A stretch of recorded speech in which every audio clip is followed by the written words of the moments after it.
Is Father Time going to come for one of the Atlantic Division heavies? It's the Atlantic Division Contenders Roundtable Preview. This is the Locked On Podcast Network's 2024 NHL Season Preview. Your team every day. Welcome to the 2024 Locked On NHL Season Preview. In this episode, we're going to be breaking down the best of the Atlantic Division. Joining me, Ian McLaren of Locked On Boston Bruins, is Armando Velez of Locked On Florida Panthers, of course, the defending Stanley Cup champions, Josh Sperberg of Locked On Lightning, and David Morisuti of Locked On Maple Leafs. Today, we're going to discuss who we think is going to win the Atlantic Division, how many points each team will put up. If any teams are going to fall into the bottom of the division, is this finally the year that one of the bottom four takes a leap upwards? One thing that could derail the season for each of our four teams, the 2024 NHL Season Preview today is brought to you by FanDuel. Now, to get started, you can get $200 in bonus bets guaranteed when you place your first $5 bet at FanDuel.com. All right, gentlemen, let's get started by discussing who we think is going to win the Atlantic Division this season. Last year, it kind of came down to the wire between the Bruins that I cover and the Florida Panthers. Let's start with the defending Stanley Cup champions, Armando Velez. Who do you think is going to take the Atlantic Division this season? Do you think it's a foregone conclusion that the Panthers are going to take it once again? It's crazy because the last two seasons for the Panthers, you think of getting in the very last seed, and then you think about with how the postseason is with home ice advantage versus not, doesn't make a difference. And we know that in the NHL, it matters the least for home ice as far as the four major sports. But for the Panthers, I mean, there's still going to be a little bit of those growing pains post winning a Stanley Cup. But I think of just one of the teams that they beat 2 years in a row, the moves that they made to really load up. And I think of the Boston Bruins with their moves of Elias Lindholm and Nikita Zadorov. And I think now with Jeremy Swayman being the number one there, I think that they're going to be the ones to win the Atlantic Division this year. Josh, what about yourself? Looking at the Tampa Bay Lightning, do you think they're gonna do it, or who do you think is gonna take the Atlantic this season? I'd love to be able to say the Lightning, to be honest, but I just don't know if they're going to be able to go the distance in terms of the division. I think they're the kind of team that they'll probably sneak into one of the wild card spots. That's the way I see it for Tampa. I mean, obviously a whole lot of rebuilding with Stamkos going down, a bunch of new pieces that they got in trades and everything like that is really just going to change the way that the Tampa Bay Lightning kind of play hockey in some sort of ways. I mean, there's just so many different moving pieces in that roster this year. When you look at their lower lines, I just don't know if that's going to be enough to go with the division. But honestly, I do think the division winner is going to come from the former playoff teams from last year. My guess is going to be with the Leafs. I think they're just kind of starting to make that turn. And I think they might not break the curse this year, but I definitely think that they've got a legitimate shot to win that division. Austin Matthews is still one of the best, if not the best player in the NHL. I mean, just having a guy like that at the front of your attack can really bolster a team. And I think that the Leafs have enough talent that's just starting to kind of approach their prime and everything like that. And I think this year might be the year that they can take the division and give themselves a nice playoff advantage while they try and break that long curse. Sorry for saying that word, David. I'm sure that, comes up quite a bit on Locked On Leafs over there. Yeah, that in 1967 does come up quite a bit. Unfortunately, I wasn't going to say the year. I wasn't going to do it to you. At this point, we could say we have to embrace it. We have to just hope it can change. There you go. Did we ever find out why they took all the O's out of their name? I still have no idea. No idea. And it's the biggest, most perplexing puzzle right now going on with the Leafs. Seriously. I guess that leads us right into you, David. Take it away. Who do you think is going to take the Atlantic? Yeah, I mean, look, when you look at all the moves all these teams made, I still believe the Panthers. You always have to give the defending, champions their due. especially because they still have the core. They got Reinhardt back. They made sure that he got that nice deal. Yes, they did lose a bit on the blue line, but they also didn't have a lot of their blue line to start the season last year. We thought that was going to be something that was going to push the Panthers back, and it didn't. So it just goes to show just how much this team has really come together under Paul Maurice. And, when you're able to keep the band together like that, it does bode quite well. So that's why I like the Panthers. I'm sure like the Leafs and like all the other teams are going to give them a big push. I don't think it's going to be a runaway for any team that wins this division, but I still have to give it to the Panthers this year. Yeah, I'm going to agree with that. I always default to the great Ric Flair, who said, to be the man, you got to beat the man. You got to give all due respect to the Florida Panthers. They've lost some pieces, but they were able to retain some pieces as well. And, they got that swagger. Maybe the one thing that could go against them is just having played so much hockey over the past couple of years, and maybe that fatigue. But that's maybe where a guy like Spencer Knight steps in and really helps ease the load finally as kind of a highly touted goaltending prospect. They still need to figure out their power play. That's with losing Montour especially. Yeah, that's true. That's a big loss for sure. I am tempted to kind of go with the Bruins, but I mean, you got to give all credit to the Florida Panthers, and they've been the best team in the East in the playoffs at least, and in the Atlantic last season. And I don't think there's too much reason to just say that they're going to bump out of that spot. That kind of brings us to the over-unders for each of our respective teams. FanDuel, obviously a great provider of that. Let's just go through. We'll go bottom up and assess whether we think it's over-under. For me, coming into this season, everybody always wants to say this is the year the Bruins finally fall off. 96.5. I mean, if they were going to go over 100 in a transition season like last year, they brought in some big pieces. I don't want to say there's no way they go under that point total unless maybe Swayman is MIA for a long period of time and they have to ride with Jonas Korpisalo. But everybody that they expect to be there, I'm going with the over on that one. What about the Lightning?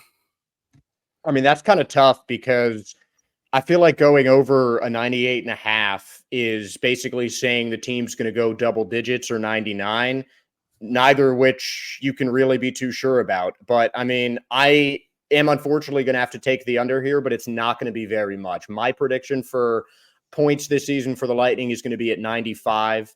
I still think that could be enough to sneak into the playoffs. But I mean, again, it's just a matter of, how much the four other teams, as it were, can kind of make up that sort of ground. So I'm gonna say the under. Sorry to disappoint the Lightning fans watching, but it's not going to be by much, and it's just going to be kind of a grinded out season for Tampa, I think, this year.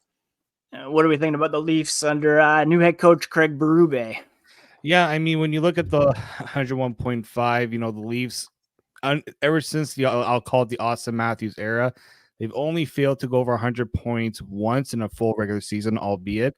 So I think it's almost a sure bet with this team to go over 100 just because of all the talent they have. Yes, they have a new coach. The goaltending is something that's going to be something to watch throughout the year. But there's too much firepower, too much talent in this team for them to not get over 100. So Leafs fans, you can definitely hammer that one. And the Panthers?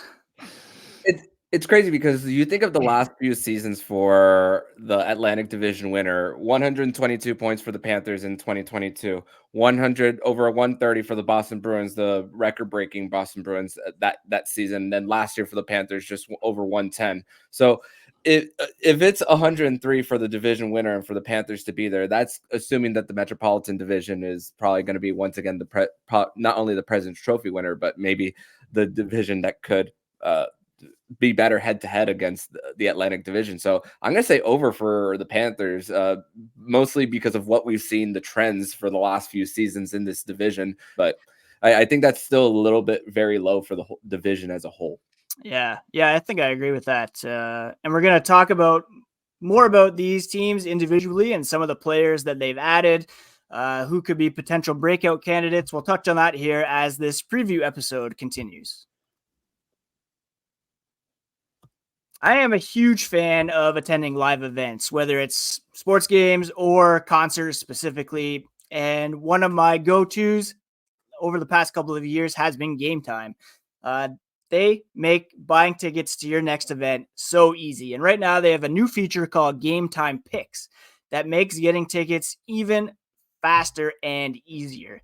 Game Time Picks filters out all the fluff to show you only the incredible deals on great seats, so you don't have to waste time searching through thousands of tickets. I personally love the view from your seat, so you know exactly what to expect when you arrive at the venue. And again, you can take all the guesswork out of buying tickets with Game Time. All you have to do is download the Game Time app, create an account, and use code LOCKEDONNHL for $20 off your first purchase. Terms do apply, but again, just create an account and redeem code LOCKEDONNHL for $20 off. What time is it? It's Game Time, and you want to download Game Time today to get the best deals on tickets for your next event.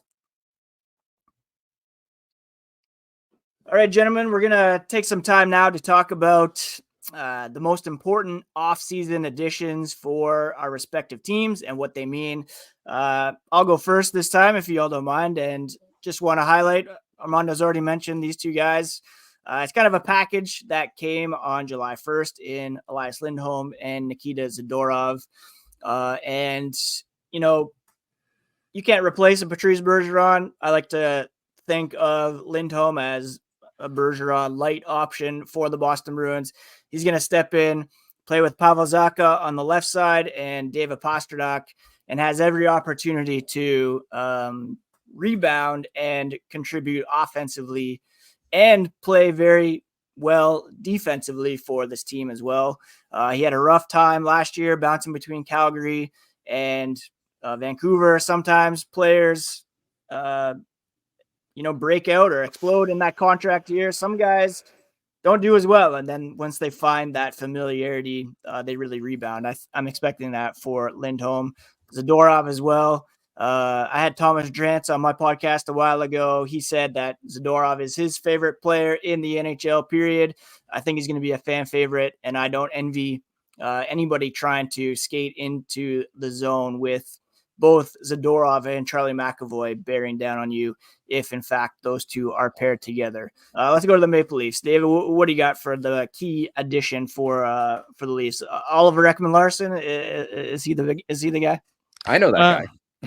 No, I think it has to be Chris Tanev, right? You know, the Leafs blue line got the biggest overhaul I've seen, in a really long time. They go in and they add also Yanni Hakanpää along with Oliver Ekman-Larsson. This is something I think the Leafs have realized that needed to be addressed for years. Yeah. Obviously, they didn't have the budget to do it in past years because of how much money they had committed up front at forward. So, you get a Chris Tanev, you get a true shutdown defenseman. You saw what he did last year, even with Calgary, then getting over to Dallas, and how pivotal he was in their playoff run, going against Eichel and McKinnon rounds 1 and 2. Mm-hmm. Obviously, they had to face a gauntlet of McDavid in round 3, but they gave a good push there. But you look at the Morgan Rielly era in Toronto, he has never really had other than like TJ Brody, who did very admirable, but Chris Tanev is definitely a defensive upgrade over TJ Brody. And he's also a natural right shot. The Leafs have not had a true right shot as like their top pairing guy with Morgan Rielly. The closest they had was Luke Schenn. So essentially you're getting a much better, many times better version of Luke Schenn. Like Luke Schenn's a good defenseman, but Chris Tanev is regarded as the top shutdown defenseman. They did have to pay in term to get him, but it's just so pivotal to get that type of player, especially Craig Berube is going to need a guy like this that he can rely on in a lot of different situations. And it takes a lot of pressure off of guys like Jake McCabe, Simon Benoit to not have to do as much of the heavy lifting for them. One guy in Tampa that I'm personally curious about as a keeper fantasy owner, Connor Geekie, a big-time prospect coming over. Who else is the highlight in terms of additions for the Lightning? I mean, I thought Connor Geekie was about to be a really bold take until you brought him up, but I mean, I think that's definitely one of them. I think the easy choice here is got to be Jake Gensel, though. I mean, he's same position as Steven Stamkos. Days after they make that trade for him, which frankly was a pretty cheap deal, the Lightning signed him to a 7-year extension. So honestly, I was about to say either Connor Geekie or JJ Moser. I think that Sergachev trade, trading him for 2 relatively unproven rookies, almost. I mean, that is just going to be kind of those are just 2 players to watch. If one player this season has to step up for the Tampa Bay Lightning, it has to be Jake Gensel. I'm not saying he is there to replace Steven Stamkos, but the reality is he's going to fill that position on the first line the year after maybe the greatest all-time player in franchise history leaves. So Jake Gensel needs to be good for the Lightning to succeed because they're investing a lot of chips in him. Yeah, for sure. And what about the Panthers, Armando? Who did they bring in to help defend the cup? Some of the guys that they brought in, Nate Schmidt, who was let go by the Winnipeg Jets, and very fiery during his media availability too. I mean, but I think that for the Panthers, I mean, bringing him in as the Oliver Ekman-Larsson replacement, I mean, I spoke about how there's going to be a little bit of growing pains on the power play. Is Nate Schmidt take that part of the lineup too? But also blocks per game. Nate Schmidt is higher as far as per game than Oliver Ekman-Larsson was last season. So, and we know that the Panthers' bread and butter is shot suppression, defense first. Get your goaltender room to make a save too. So that's also why I'm very optimistic about that. And Adam Boqvist is one. We've heard all the conversation about Stan Bowman post Stanley Cup with the Chicago Blackhawks and how he was unable to build the Blackhawks. We talk about the guys like Kirby Dach. Adam Boqvist was part of that Seth Jones trade that, oh, are you rebuilding? But then are you not, and trying to make it one last dance there, not to steal Chicago Bulls reference there.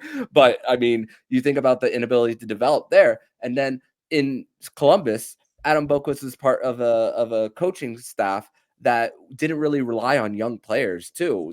Very veteran reliant too, which ultimately cost Pascal Vincent his job there too last year. So those are 2 guys that they especially brought in on the D. And hey, the biggest, probably one that a lot of people don't talk about as guys to replace is Kevin Stenlund, the guy who was the number 1 on your penalty kill. They are replacing that with the guys like Tomasz Nosek, former Bruin. Adrian Greer is another guy that they're bringing in. Jesper Boqvist, the brother of Adam Boqvist, who got a game-winning goal against the Panthers. Bruins, yeah. So those are some of the guys that the Panthers have brought in for them too, and they're also going to be relying on one of their top prospects in Mackie Samoskevich to try to be part of the mix as far as one of those cheap guys, because they've already started to pay guys. You mentioned Sam Reinhart. Anton Lundell got paid as the guy who's going to eventually be the number 2 center for the Panthers. At least that's what I'm predicting. So they're going to have to rely on some of the young talent too for the team on the cheap. Armando, correct me if I'm wrong. Like, didn't Schmidt also play under Paul Maurice in Winnipeg? He did. So there's familiarity there. And like, if you get the Vegas Washington version of Nate Schmidt, like that's a pretty worthwhile addition. 800,000. Yeah. It wasn't that long ago that Adam Boqvist was in the same conversation as a guy like Evan Bouchard in terms of defensive prospects. Bouchard, major breakout. Boqvist, not as much. Real quick, before we take another break, one potential breakout player from each of your teams. Let's start keeping it going with Armando in Florida. Who's a breakout guy candidate? He mostly broke out during the postseason, but I think we're gonna see it more in the regular season. That's Anton Lundell. I think they're gonna start that. They may start that transition early of getting him to the second line, but it's also gonna be dependent on how healthy Sam Bennett is, because his style of play, he's gonna miss games with his style of play as being that a guy who's really forces his will onto his opponents too. So maybe they'll start that process early for getting him to the next level. And hey, he got used to playing with guys like Matthew Tkachuk, Carter Verhaeghe, and everything. So I think it's going to be Anton Lundell. What about a breakout player in Toronto? You know what? A lot of talk has been on him this offseason and whether he can be a true number 1 goaltender. And, he hasn't really proven it yet. So Joseph Woll, if he goes and takes what he did in the playoffs, albeit a limited sample size and throughout the last year, like this guy could be among the top goalies in the NHL, right? Sure. So I think him, and then no, if looking at another player, Matthew Nyes, he's been such a fan favorite ever since he came to Toronto, and we really haven't seen him do really, I think, push to his full potential yet. So that's someone else I'm keeping an eye on this year as well. Nice. And what about in Tampa? I'm going to go with Emil Lilleberg. He was acquired a couple years ago, minor league rights. Now he got a cup of coffee with the Lightnings during the season last year, just 5 games in the regular season, and that was all they needed. One-way contract this year, signed on July 2nd. One of the first Lightning off-season moves, aside from, I guess you can call the fallout of Steven Stamkos, where it seemed like they were just kind of grabbing every winger available. But I think Emil Lilleberg is going to be a big piece for them. He's shown that he can hit really hard. He's had a couple of really nice defensive plays. He's just a guy who can throw the body around. And with the Lightning being kind of rebuilding almost, as I've mentioned, with just a lot of, unproven tests and questions and everything with the Lightning team, I think a guy like Emil Lilleberg could be the stabilizing force on defense. Just a young guy coming up from their system and could be shifting some momentum, old school hockey style with some big time hits. And that could be the little spark plug that some of the younger players on the Lightning need to, take the puck the other way and, put it into the net, hopefully. So I think he's going to be really key for them. Really, I mean, you gotta look at the defense when you look at key players for the Lightning for sure. Nice. Yeah. And in Boston, I'm going to go with defenseman as well, Mason Lohrei. He, a lot of people talk about Boston's prospect pool and how it's a waiting pool, not very deep, and they're always ranked near the bottom. But this is a guy that was picked in the second round. He has all the confidence in the world, often dynamic offensively and pretty solid defensively as well. You pair him, he might go up with Charlie McAvoy sometimes. You might play third pair. There's some versatility there. I think he's a guy that's going to be a key player for the Bruins this coming season as a breakout player. Fabian Lysell as well, obviously a first-round pick. He has an opportunity to break out. He's going to be given every opportunity to grab a top 6 spot in training camp alongside Brad Marchand and Charlie Coyle. But I think Lohrei is really locked into the top 6 and should have a good spot, maybe even a spot on the power play second unit as well. So I'm banking on him to have a breakout. We're going to talk coming up about teams most likely to fall out of the playoffs and what could possibly derail those campaigns. And we'll touch on that here as the podcast continues. Today's show is brought to you by FanDuel, America's #1 sportsbook. And for NFL fans, you can start the season with a massive return. When you get a hunch in the middle of the game, you can check out the latest stats, view live play-by-play, and so much more on the same page where you place your bets. And to get started, you can get a $200 in bonus bet guaranteed when you place your first $5 bet. And it's not just the NFL that we're talking about either. You can bet with FanDuel, easy to use app on everything from the NHL, Major League Baseball. As the NHL season draws near, you can place bets on point totals, over-unders, and more. Just check out FanDuel.com to get $200 in bonus bets when you place a $5 bet. That's FanDuel, the official sportsbook of the Locked On Podcast Network. Now, we've been hearing a lot in recent years about this pretty clear delineation among the top 4, the 4 teams we're talking about here today, and then upstarts like the Ottawa Senators, Buffalo Sabres, Montreal Canadiens, and the Detroit Red Wings. Always talk about one of those teams jumping up, taking one of those spots. Who do we think is most likely to drop out of the 4? Let's start with you, David, up in Toronto. Who do you think out of the 4 teams that we're talking about here today, which is most likely to drop out? Hate to say it, Josh, but I think the Lightning, I do wonder, is age going to start, catching up with this team? They already let Stamkos go. Not a choice for them, but they decided to part ways there. And like Andre Vasilevsky, I know he's likely going to be healthier this year, and that may be a better option for them to at least be competitive.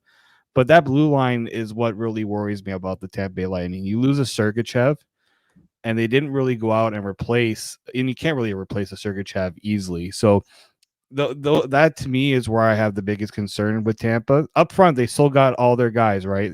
Braden Point, you got Kucherov. Those guys are going to keep carrying the load, I think, for Tampa, but I don't know if that blue line is just going to be enough to be competitive and keep up with the top teams in this division. Armando, what about who do you think is going to drop out, if any?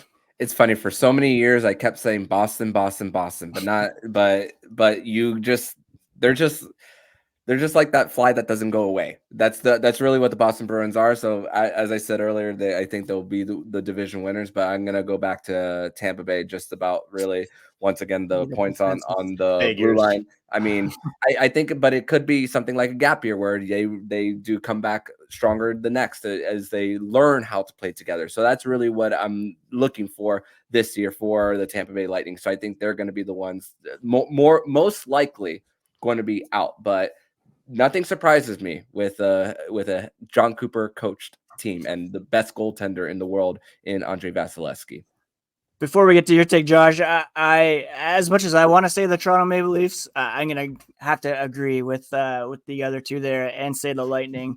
I agree with all the points you guys have made, and I also don't think you can discount the subtraction of Steven Stamkos. I think it was Victor Hedman who already came out and said, it's not even just his contributions on the ice, but also missing him traveling and just the impact that he had on the locker room as a leader and socially as well. I don't think you can, as much as we want to see these guys kind of as interchangeable parts, that's a huge hole to fill on and off the ice. And there could be some kind of emotional stuff to unpack there that could very well have an impact on this team on top of all the miles some of these guys have put on. And Vasilevsky, not being really one of the better goalies statistically last season either. So I do think of the four, Tampa would be the most likely to drop out. Josh, do you want to counter us, or are you gonna? I just feel so bad for Josh. He comes on. Gotta pick on the new guy. I mean, you're gonna come for all your Stanley Cup rings are just blocking yours. You're just blocking all the haters, right? Believe me, I'd love to come back with some whole rant about how you guys are ganging up on me, but I mean, I'm not seeing any points that you guys are making that are incorrect. I mean, Ian, the point you're making about Steven Stamkos just being missed on the road and everything like that, you don't think about that. Having a guy who's been with a franchise, 10, 15 years, Hedman's been there that long too, but, more the merrier, especially when it comes to experienced players on NHL teams that are trying to make a playoff run. And right now, Vasilevsky's there, Kucherov is there, but I mean, beyond that, you're really depending the entire year season on two players. And you talk about Vasilevsky, he didn't have his best season. Part of that was due to injury, but he still won about 60% of his games. That led Lightning goaltenders. The other goaltenders all came up for little spot starts here and there, and none of them had a better winning percentage than .500.